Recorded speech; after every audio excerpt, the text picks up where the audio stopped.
Good evening and a very warm welcome. This is the India Today newsroom, and over the next 1 hour, we will get you the poll of polls for Uttar Pradesh and for Punjab.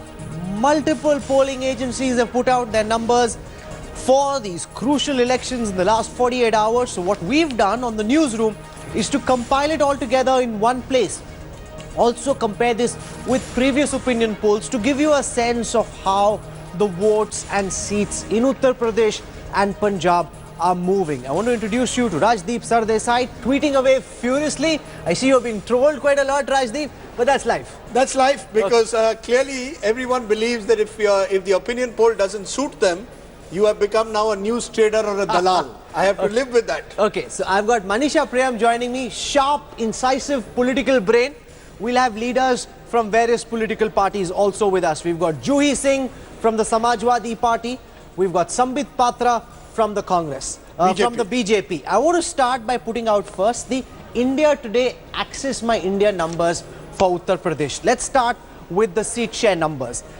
Access My India projects for India Today that the BJP will get between 180 to 191 seats in Uttar Pradesh.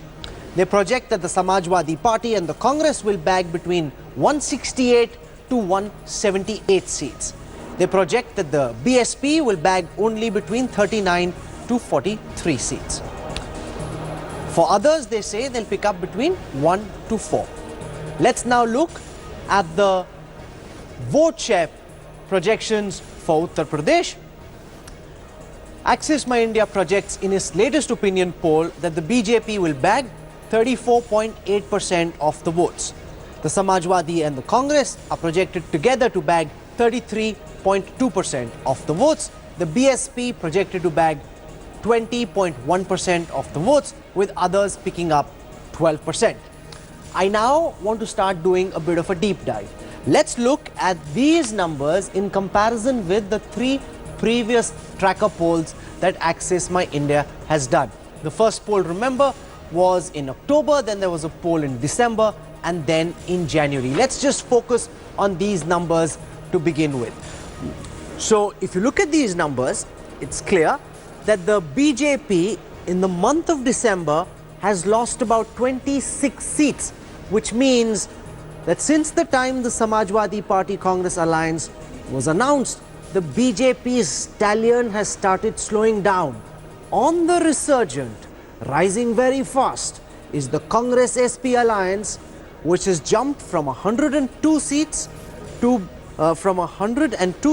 now between 168 to 178. What that essentially means is that in the last 1 month, after the Congress and the SP came together, Akhilesh and Rahul are really picking up steam. The BSP has crashed from 115 to 124 to between 39 and 43. Again, a big drop here for the BSP as well.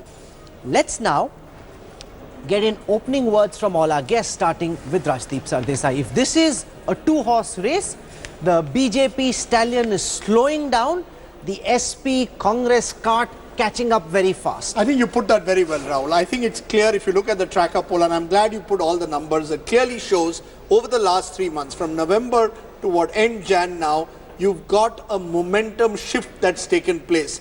Clearly that alliance is fresh in the air. So there's a certain energy that it's got. Will that energy last through a long 7-phase poll? We don't know. At the moment, we can say that because the alliance has just been formed, a certain momentum has come.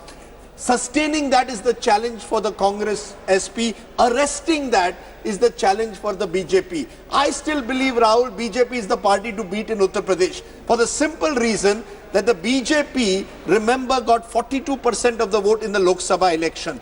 Even if it gets 10% less, at 32%, it is still in a strong position to remain the principal player in UP. On the other hand, the Congress SP alliance has to simply ensure that there isn't friction on the ground. If they can get over the friction on the ground, then yes, they can sustain the momentum. And I think you put it well, between November and today, the change that has taken place is arithmetic, is now overcoming chemistry. The chemistry was with Mr. Modi and the BJP. The arithmetic is now with SP and Congress. And more importantly, Akhilesh Yadav is emerging as a chief ministerial candidate and raising the question, who does the other side have? So clearly now we do have a momentum shift. It's also interesting now to look at the poll of polls. So we put together numbers put together by different polling agencies. Let's take that one by one. I'll start with the seat share projections for Uttar Pradesh. Let's take a look first at our own poll done by Axis, which projects between 180 to 191 seats for the BJP. VMR projects that the BJP will get 202 seats, which is what Axis was saying last month. They're not thinking that BJP's seat share has come down. Lok Niti, which is CSTS, believes that the BJP vote share has actually come down significantly to about 118 to 128. VDP Associates is saying roughly the same, between 118 to 128. Hansa is saying that the BJP will bag between 192 to 196 seats. If you average out these numbers, it gives a net figure of the BJP at 184. Let's now look at the next set of numbers. These are numbers for the Samajwadi Party and the Congress. So here it is, one by one. Axis projects that the SP Congress alliance will get 168 to 178 seats. VMR says that the SP Congress together will get 147 seats. Lok Niti is the only agency at this time, apart from Hansa, to suggest that the SP and the Congress are actually ahead. VDP Associates says that the SP Congress will get 128. Hansa says that the SP Congress will get between 178 to 182 seats. If you do a poll of polls, the number is at 165. Let's now look at the BSP. The BSP seat share, according to Axis My India, is between 39 and 43. VMR says the BSP will bag 47 seats. Lok Niti says the BSP will get between 76 to 86 seats. VDP Associate says that the BSP will get 58 seats. Hansa projects the BSP will crash totally to between 20 and 24. So Rajdeep, interesting numbers these. 2 or 3 trends they pick up very clearly. One, that the SP Congress are gaining ground. Everyone has a different view on how fast they are climbing. View number 2, the BSP is losing significant ground. They're losing big vote share, they're losing big time seat share. As far as the BJP is concerned, some show them in the lead. Some pollsters have already said that Rahul, Akhilesh together have already overtaken them. 3 quick points. One, traditionally, Rahul, polls underestimate the BSP. I don't know when the last poll gave the BSP a majority in Uttar Pradesh. Remember, they got one in 2007. So that's one cautionary tale. Yes, they do seem to be doing badly across polls, but polls underestimate the BSP, never completely write out Mayawati. Number 2, these polls are being done against the backdrop of the seeming euphoria over Akhilesh Yadav getting the cycle symbol, winning the battle in a sense over his father and uncle, now tying up with Rahul. So clearly this poll has been done with a momentum shift that Akhilesh has. As I said, sustaining it is his big challenge. And number 3, it comes at a time where Rahul, the big X factor, how is actually in a way demonetization playing? Because now 50 days are up. Now the costs of demonetization may start in some way being felt by different voters in different ways. And we don't know how that's going to play out over the next 5 to 6 weeks. A budget is coming tomorrow. Will there be a sweetener from Mr. Modi? So the BJP is facing a bit of a blowback because of demonetization. Now the momentum because of the euphoria is with Akhilesh, and the BSP can't be counted out. But what will happen in the next 6 weeks depends on the campaign. Every party, Rahul, seems to have, rebels and independents virtually contesting. Adityanath wants to contest against official BJP candidates. Mulayam Singh and Shivpal are planning to put up Samajwadi candidates against the Congress candidates. All of this means a highly competitive election. My only thing I will say, I believe one side eventually will get the momentum. But it's tough to say who that side will be at the moment. I want to build in an important caveat. Remember, polling started on the 15th of January. It was on the 22nd of January that Rahul and Akhilesh finally announced that they would have an alliance. Between the 15th to the 22nd, Rajdeep, there were different kinds of stories coming in that there will be an alliance, talks have broken down, there will no longer be an alliance. Mulayam at that time was hoping to get the cycle symbol, so there was a lot of confusion. So about 40% of the Axis poll was actually done before there was clarity on whether there'd be an SP Congress alliance or not. And I want to go across to Pradeep Gupta to understand how that impacts these numbers. Pradeep Gupta is the lead pollster for Axis My India. So 40% of your poll is done at a time when the situation is still very murky. 60% happened later, but you can't imagine that the day it's announced is the day all of UP will know that yes, this alliance has happened. So essentially, your poll has happened at a very fluid time. How do you think the timing is impacting the numbers? Pradeep. Yeah, let me start with Rajdeep's comment on BSP being underestimated by the pollsters.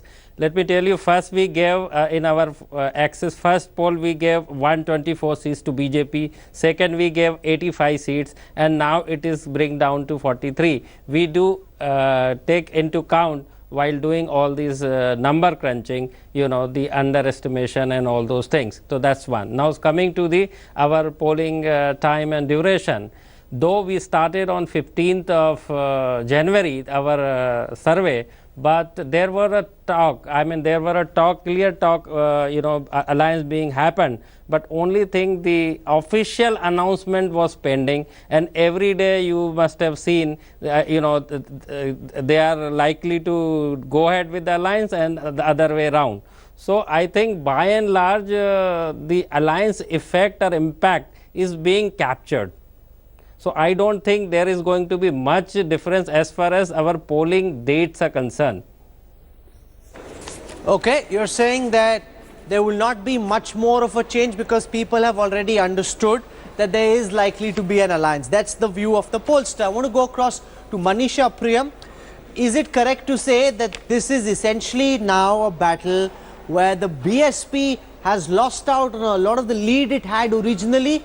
The SP Congress are catching up, but the BJP still remains in front. So if this is a pendulum, and I want to show this to our viewers to try and illustrate how this works. So if my hand were a pendulum, and if this were the BJP in October and in December, so the BJP was on top, the SP was way down. So what's essentially started happening in December, once this alliance was announced, is that the BJP is starting to come down, the SP and the Congress have started to rise. Now, what will happen in the end is we need to see whether the pendulum will end with the SP Congress going up, or will the BJP still remain in front? Not as much as it was in December, but still in front. Manisha Priyam, what are you making of these numbers?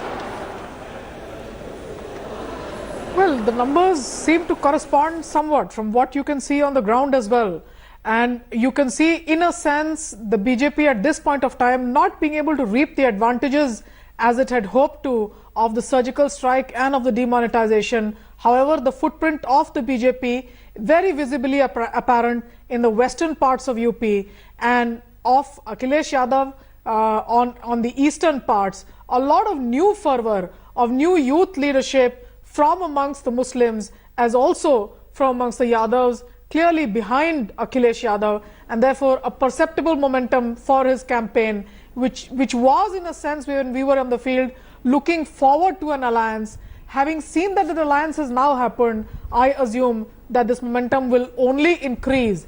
And Rajdeep mentioned that this would be arithmetic, not chemistry, but what I see is that in a long multi-phase polling, alliances like this work on chemistry. The bonding itself becomes an organic sort of bonding. If that happens, one could see that just like last time, Akhilesh, remember, after a long time, scripted a victory in UP where he won the elections in all parts and went to a clear majority in the UP assembly. Whether he is able to repeat that magic or not, that needs to be seen. However, having said this, for Mr. Modi, UP is the pole before he goes on to 2019 Lok Sabha elections. So there's nothing that the BJP is going to stop short of doing to be able to achieve that magic number. What we couldn't see on the ground, however, was a fervor for Banji and the BSP. But as always, it's very difficult to find out whether that momentum exists or not. As a caution, I would say that from amongst the Dalit youths, I did notice a sizable inclination towards the BJP. If that happens, then the verdict clearly remains out, and one would need to look at the Uttar Pradesh elections till the last phases and the last hours of polling. To get initial words from all our political guests who are joining us on this broadcast. Sambit Patra from the BJP, Ajay Kumar from the Congress, we've got Juhi Singh from the SP. I want to start with Sambit Patra. Dr. Patra, you'd concede that the big comfortable lead the BJP had has started diminishing. You are still in the lead, but not quite as comfortably placed as you were in December. No, I would disagree over here. Both the poll of polls and the Axis poll that you have projected out here, and just apart from two, Lokniti and VDP, all others are showing that the Bharatiya Janata Party is clearly in lead. Secondly, as far as the contention that are these forward marches diminishing, I would also contest this, saying that look, your the October reading was 170 to 183 seats for Bharatiya Janata Party. The present January reading says that it is 180 to 191. So naturally, I do not see this diminishing. I only see this increasing. Well, yes, the Bahujan Samaj Party, the BSP, is the one which has lost a lot between these 3 months. And I believe some may have gone to the kitty of the SP Congress combined. But the Bharatiya Janata Party does not lose anything. And I'm sure as the people of Uttar Pradesh get some time to sit back and think, reflect upon this alliance between Congress and Samajwadi Party, they will surely opt for development and not for the kind of drama that they have seen in front of them. And in fact, the person who had polled, if you aggregate all these numbers, let me put out before I go across to the SP Congress alliance, the seat share numbers. If you aggregate all this data, this is what you get. Averaging of all the polls done by various opinion poll agencies suggests that the BJP could end up with 184 seats in a 403 seat assembly. The Congress and the SP together 165, the BSP 50 and others 4. If we do the same with the vote share numbers, then the BJP ends up at 33%, the Congress SP ends up also at 33%, the BSP ends up at 22, others at 12. Juhi Singh, the Congress and the SP together are catching up with the BJP, but the BJP still retains a slender lead. Rahul, I am happy with the numbers. We've come through a very difficult time in Samajwadi Party and we are finally on the ground with our campaign. And I would say that the BJP should now start renewing their friendship with the BSP, whom they've always relied to form the government on. But this poll, I think it's really a big size and quite accurate on the ground, because the alliance then we were talking about, but actually it came on ground only after the press conference. And so you accept that the BJP is ahead at this time? While you believe you are catching up, you accept that the BJP is ahead? I'm just happy with our numbers. I do not know whether they are ahead or not, because it's a close poll. I'm happy with our numbers. I'm okay with that. Because another thing, interesting thing is that, you know, the BJP seems to be ahead of us in eastern UP, where we think Samajwadi Party is strong and we still have time. If there is an issue there that the BJP might still be in lead, we'll catch up. So Ajay Kumar, it's a lease of life for the Congress. The Congress was a diminished force on its way out.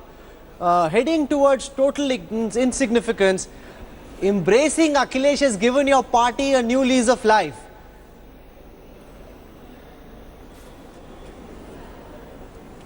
You know, Rahul, you keep forgetting that Modi ji and his so-called strong government has got over 27 allies.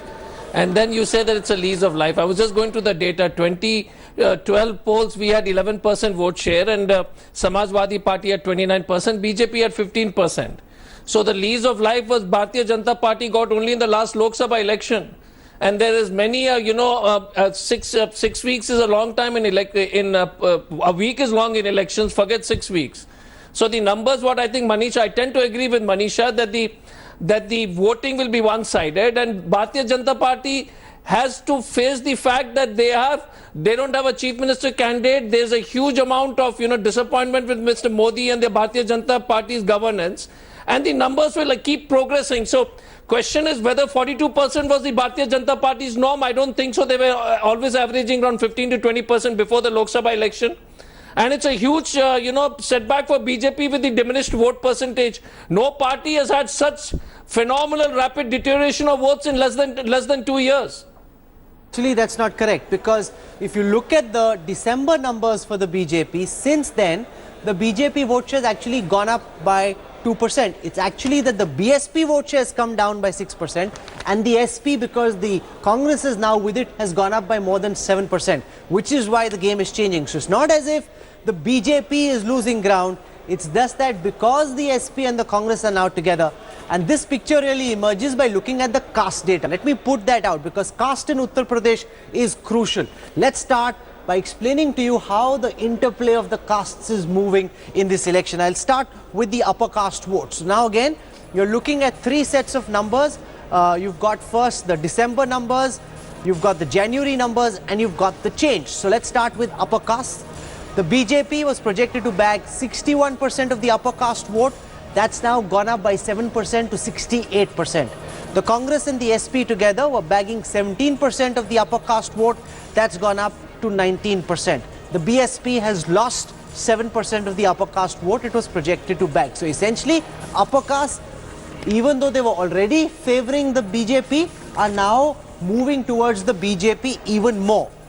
Let's come to Muslims. This is interesting and important.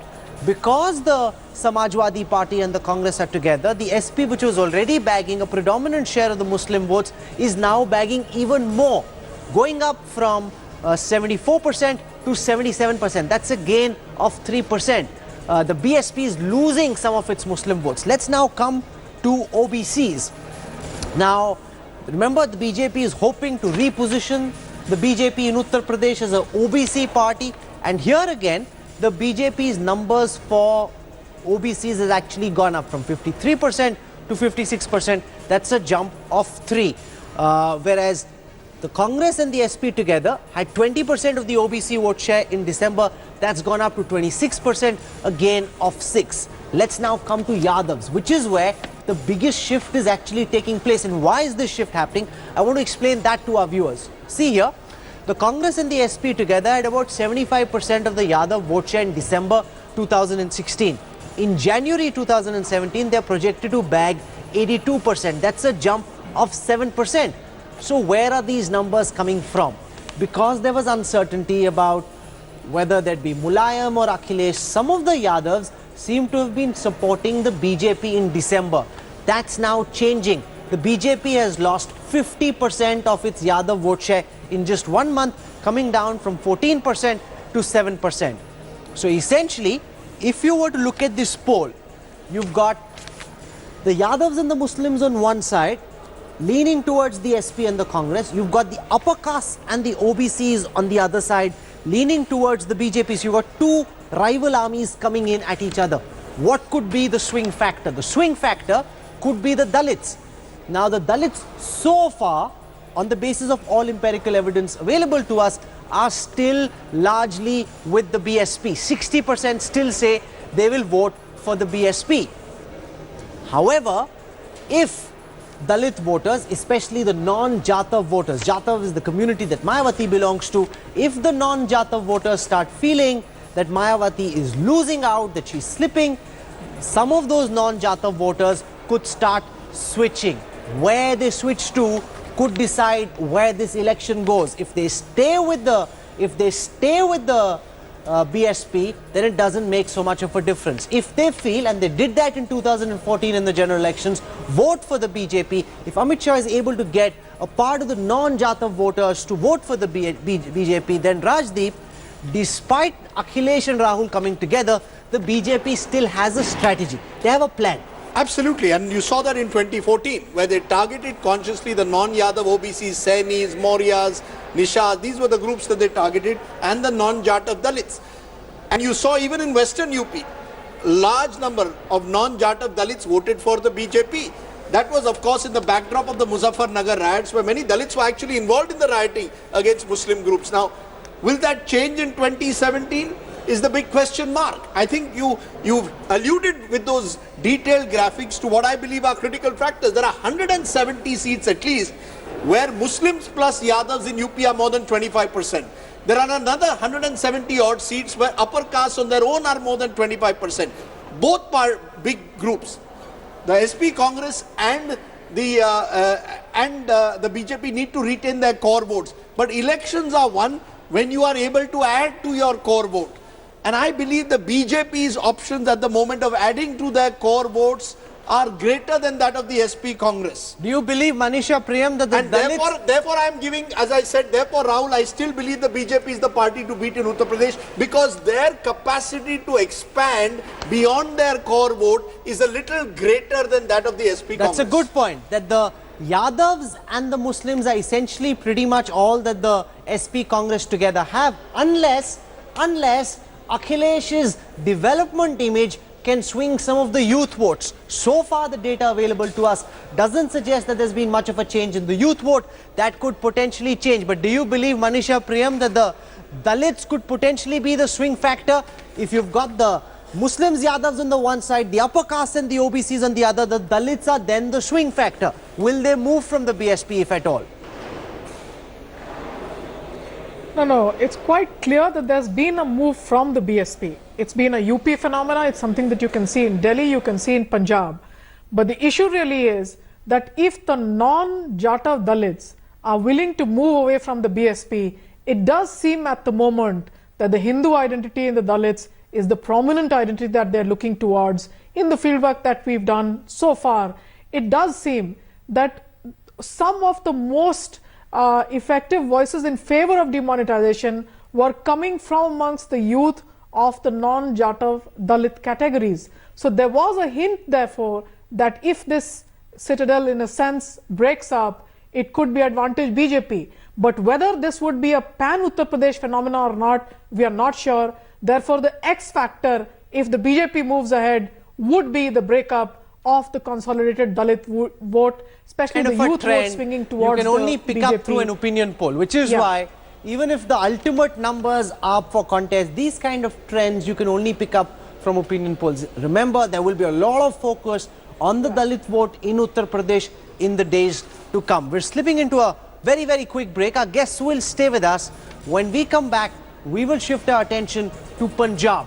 Is there a late surge towards the Aam Aadmi Party, or will the captain remain the last man standing?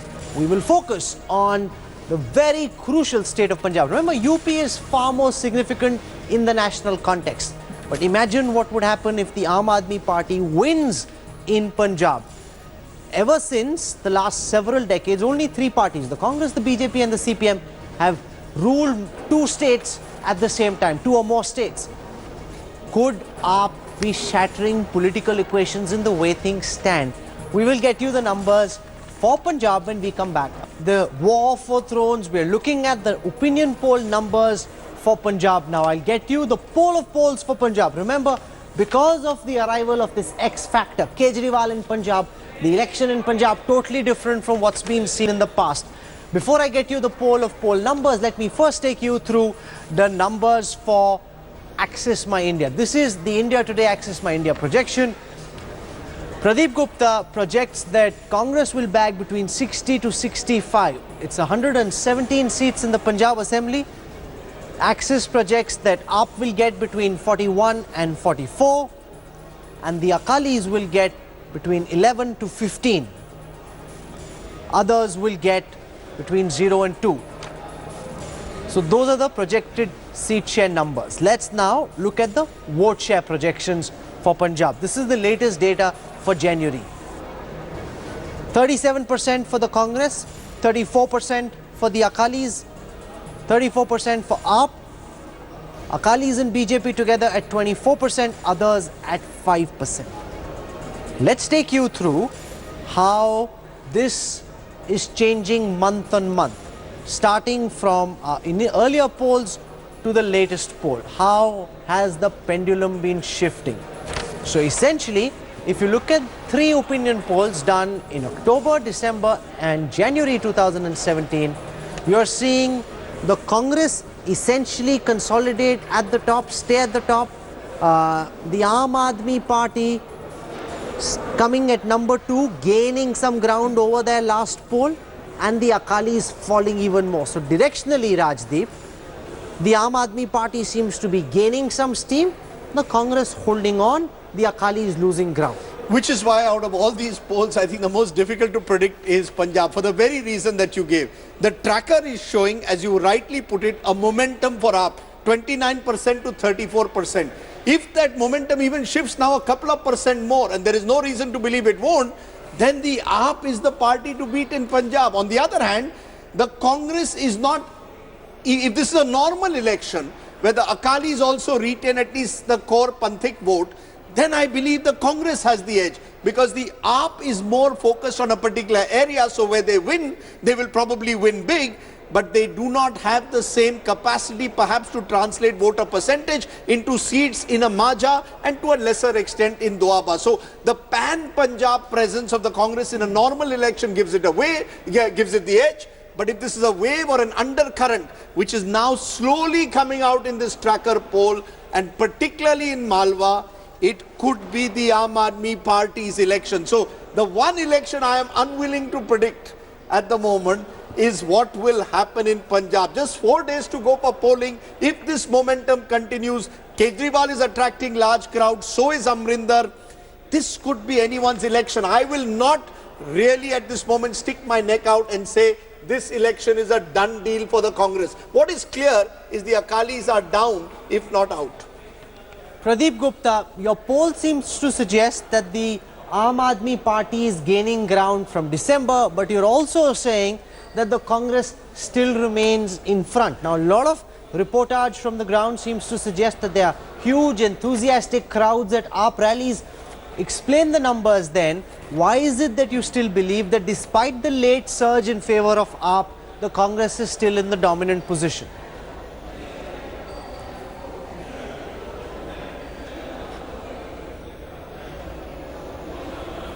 Pradeep? Yeah, hello. Let me tell you, as you rightly mentioned, you are getting the lots of reports from the ground. But it is more important whom you are talking and where you are talking and how many number of people you are talking. You know, that's the reason why you commission a survey. That is what we do. We have gone to each and every constituency in all 3 times, 117 constituency, and we have taken a representative sampling across the demography and across the geography. What is more important here is when we say Malwa, according to me, we must divide Malwa at least into 2 sub-part, which is the Bhatinda side and the other is the Patiala side, and also there is a Ludhiana side. So if you go in the center of Malwa, everywhere you can find AAP is there, and the margin is also huge. But if you go to Majha region, you can't find anybody. In fact, both of you have been to Amritsar. If you have been in Amritsar, you will find many supporters of Congress. And if you go to Malwa, particularly in center part, you may find there are lots and lots of number of supporters for the AAP party. So it is more important, you know, before coming to the conclusion, to go nook and corner of the state and try and bring out the numbers. Prem, do you agree with what Pradeep Gupta is saying? Don't go by what's visible on the surface. On the surface, he says, you may see a lot of momentum for AAP, but go deeper. There are people who are not coming to the rallies, that the Congress has better penetration across the state, that the AAP's pockets of influence are limited to Malwa, not so much in northern Punjab, in Majha. Therefore, he believes that net the Congress is still in the lead. Manisha Priyam? Yeah, I mean, it's in a sense, I also have fieldwork experience in the Malwa region, and it does seem that the Aam Aadmi Party seems to be gaining, we call it momentum, but it's a tragedy that's unfolding in Punjab. The underclass, in a sense, the state that was being spoken about for the Green Revolution state, the stark poverty of the state comes out and hits you. The youth problem is an unemployment problem, and the drugs issue is a far more serious and a house-to-house, door-to-door issue than we've ever heard nationally. The police is something that they want to target out, but the net summary of the entire fieldwork is that one conclusion that we definitely have, that the Shiromani Akali Dal is clearly down and out. But whether this strong momentum for the Aam Aadmi Party that can be seen on the field is a pan-Punjab phenomena or not, that would be left for the number crunchers and the surveyors to tell us. But at this point of time, the Aam Aadmi Party has been able to come out with far greater force than one had imagined at the outset of the battle itself. Remember, this is a state where the Aam Aadmi Party went in for a split. Their own leader left the party, Sucha Singh Chotadari left the party, and one had hoped that some amount of the infighting of the Aam Aadmi Party would be something that we would see at play in the elections. But what we see at play in the elections is that the Aam Aadmi Party has been able to consolidate the issues around which they are going for door-to-door mobilization. It's incredible. Whether they are able to turn it's this incredible. into a figure Given the phenomena or odds not, that the that's Aam what will be Aadmi watched Party at the time faces, of the the election. fact, Rajdeep, that they were down and out towards the end of last year when there were sex scandals, CDs, desertions, people being expelled from the party, you thought, okay, their campaign has disintegrated. From then to now, to even be in the race, coming close to the Congress, trying to catch up with them, just shows that the idea itself has a lot of power. Absolutely. You've written a very fine piece in Daily-O giving 10 factors in Punjab. And I like what you said about how there is a sense of an anti-establishment vote which is resonating in Punjab ki chalo jua khelte hain. That we will take a gamble on the Aam Aadmi Party. Look, what is clear, anyone who goes to Punjab notices the anger against the Akalis. The fact is 10 years in power, there is a lot of anger. The question was who will capture that anger. And I think the Aam Aadmi Party as an idea, particularly for young Sikhs in anti-establishment Malwa, which has known Naxalite, Marxist movement, the land of Bhagat Singh, like to play the card of someone who's the outsider. So the Aam Aadmi Party as the outsider, without even necessarily a credible local Sikh face, becomes an attractive option if only to teach the Akalis a lesson. Which is why I said in areas where the Akalis in particularly are strong and where the anger is strong, the AAP has a better chance than the Congress. In the more traditional areas like Majha, Doaba, you will probably find that the Congress will do better. I am not convinced AAP is sweeping Punjab, but certainly you're absolutely right. As an idea, as an anti-establishment idea, the Punjabi is seeing, or the Sikh, Jat Sikh is seeing, this is how I'm going to teach you a lesson by going with the Aam Aadmi Party. It's the X factor in Punjab. It gives the young of Punjab something, you know, the idea of a topi in turban land was seen as incongruous. But people now feel in Punjab, unlike in a Goa, where the AAP is not doing well. In Punjab, there is anger, and I believe AAP does well in states where there is anger. And the other very interesting thing is that you've got Punjab has had a long tradition of support to various communist movements, all kinds of communism, and also all kinds of radicalism. And radicals both from the left and the right are coming on the same bandwagon and supporting the Aam Aadmi Party. It's a very, very dangerous cocktail, Rajdeep. Excellent point again that you made in your piece also, that the right, left and the right. So you've got those who are supposedly soft on Khalistan movement. We have no evidence at the moment that they are Khalistanis. I know one HS Fulka, the AAP candidate, said, are you telling me every Sardar NRI is a Khalistani? So I think I will refrain from that. But clearly more radical elements, even within the Panthic vote, who are looking at the AAP as an alternative, and the left angry, young, anti-establishment, the traditional left vote, which is turning towards AAP. Now, whether Mr. Gupta is right and this is restricted to a part of Malwa, we don't know. It could spread. Look, in elections, once the undercurrent starts, where I disagree with Pradeep is, it may not be restricted to districts. If it sweeps, it will sweep even the likes of the Badals away. Don't be surprised. If there is a wave, the wave may be of a silent voter. And I don't know whether Pradeep agrees with this. There is a bit of a fear factor. People don't want to openly say in a state like Punjab, I am going with the Aam Aadmi Party and not the Akalis. Okay, Sambit Patra, I want Pradeep to respond to that. But before that, Dr. Patra, is this really a nightmare scenario for the BJP? You are on a losing wicket with the Akalis. If the Congress win, it's bad, but okay, you can still live with it.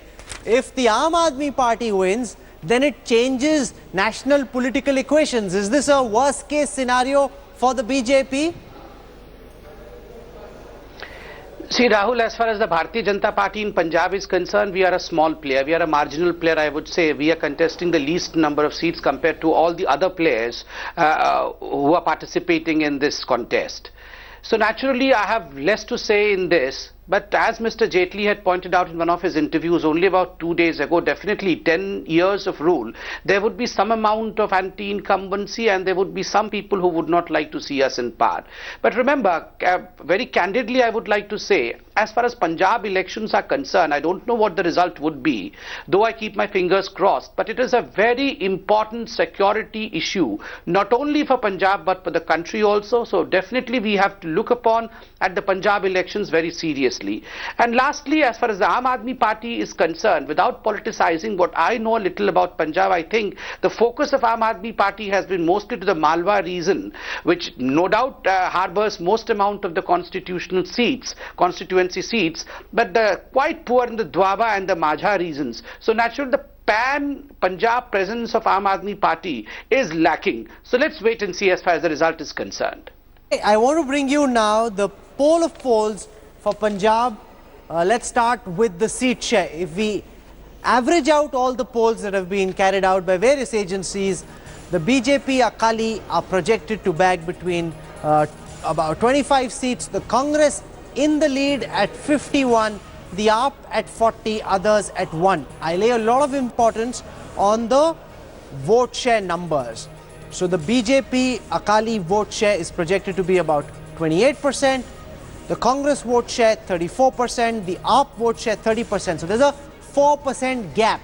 So essentially, Manisha Priyam, unlike Uttar Pradesh, where the vote share gap was only 1.6%, which is already within the margin of error, in Punjab, the Congress at this time at least has a significant lead. 4% is beyond Pradeep Gupta's margin of error. So do you think they are comfortably placed?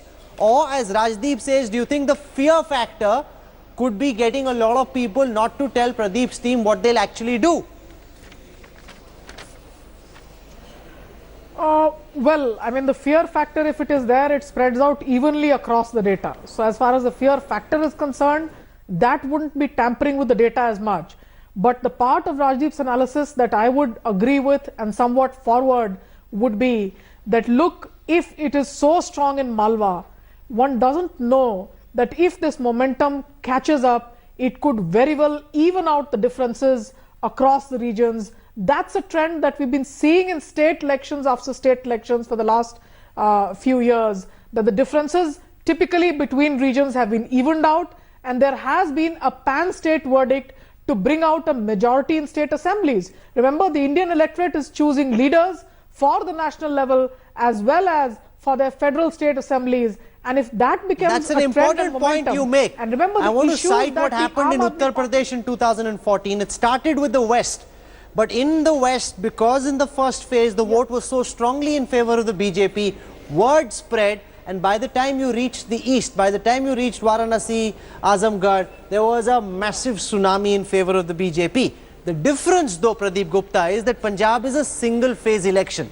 So it's not happening over multiple phases. So the popularity of AAP in Malwa doesn't have 3 phases to spread to Majha and Doaba.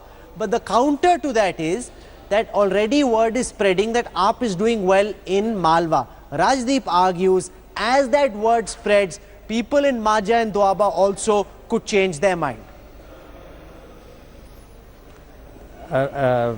Rahul, there is no doubt AAP is very much in race. It's not that they are out of the race like the Akalis. There is no doubt on that. Coming to the fear factor, it is always going to be there in all the states. People don't want to be seen anti-government. You know, they always fear whether they are from government or they will report to any of the government person and they come and beat and all those things. That is not there in Punjab, that is everywhere. So we always keep that in account when we go to, you know, do the survey. So that's not a problem. Okay, my limited point, Rahul, you made the percentage difference. The capacity for a party, if it is concentrated in an area, to convert that percentage into seats is greater than one which is evenly spread. True. That is one reason why the Congress must fear the AAP even today. For all our polls, and virtually every poll is putting the Congress ahead. The capacity of AAP to translate their votes into seats may be a little higher than the Congress, and therefore one cannot rule out the AAP. I think there is an urban-rural divide which may work in favor of the Congress. The Congress a little stronger in the Patialas and Ludhianas in urban pockets than they are in rural pockets. But Punjab is 70% rural, and the undercurrent that you spoke of spreading may spread to rural parts. And imagine the AAP was thought of initially as an urban phenomena. In rural Punjab, they think of Kejriwal as a magician, somebody who can deliver on hope. You'd say that he hasn't done much in Delhi. They say, well, he's reduced water prices, he's reduced electricity prices. And I want to end this broadcast with a very small anecdote. We went to somebody's house in Bathinda. He had a takdi, a flag of the Akali. You know, you see the tarazu, the weighing machine that they use in the villages. He had the Akali symbol on his door. So I asked him, who are you going to vote for? He was giving us chai, lots of sugar, very milky Punjabi chai this, and he said that I will vote for the Jadu. I said, you've got the Akali symbol on your house, so what are you even talking about? He said, ye raat mein aa gaye, laga ke chale gaye, I can't take it off. So essentially conveying the sense that he's got the Akali symbol on his house because somebody put it there, but he doesn't intend to vote.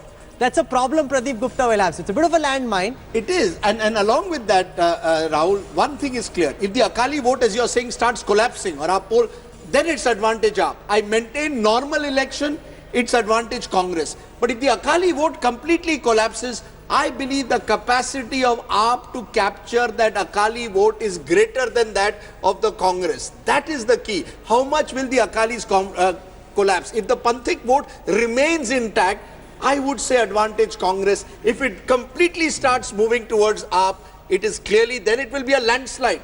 It will be 70, 75 plus. The Panthik vote is splitting ever since the desecration of the Guru Granth Sahib in 2015, 70 odd instances across the state. The Panthik vote, which was earlier solidly with the Akalis, has started to split. We can go on and on. Both of us love elections, love number crunching, but we're out of time. So this is where the show ends. I want to thank Pradeep Gupta. Your neck is on the line. Imagine that. You know, Rajdeep and I have both drawn so many caveats, so many escape routes. We've got our way out. You're the man with his neck on the line. We'll hold you accountable for the numbers that you've put out. Let's see how it goes. Remember, one of the big problems, and I had a long conversation with top psephologists working in the United States about the difference between polling here and elsewhere. People, Rajdeep, don't often tell the truth. You know, so it's not as if Pradeep is necessarily at fault if he gets wrong. It's just that people don't necessarily always tell you the truth. And the worst thing, Rahul, is in the age of this social media, the moment you get a poll wrong, you're accused of having created a fake survey, of being bazaru, of being news traders. I just wish people would realize that maybe pollsters, and there are rotten eggs in every profession, you'll have rotten eggs, compromised pollsters, but you can get a poll wrong. Pradeep has a good track record. He has a good track record, and my view is a poll at the end of the day is only one is only one parameter that you're providing to a viewer to give a sense of the larger picture. Okay, so your ground reports are as valuable as those polls. For God's sake, we are not bazaru or news traders if we get a poll wrong. Please don't go by 140 characters of social media and don't engage in character assassination. Hopefully we won't get the poll wrong. Hopefully we won't get the poll wrong, and I want to know, if we get the poll wrong, I think Pradeep, all of us will apologize, but what if we get the poll right? Will the netas who are calling us Dalal and Bazaru apologize on air? Okay, so we're going to leave it there. Goodbye, good night. Rajdeep will be up 8 o'clock in the morning. It's already close to 11, so Rajdeep has a long morning, long day ahead. We'll be across in different centers bringing you all the latest on the budget. So do tune in from 8 a.m. tomorrow morning. The best action unfolding on your TV screen right here on India Today. Goodbye, good night. Thanks. Thank you very much.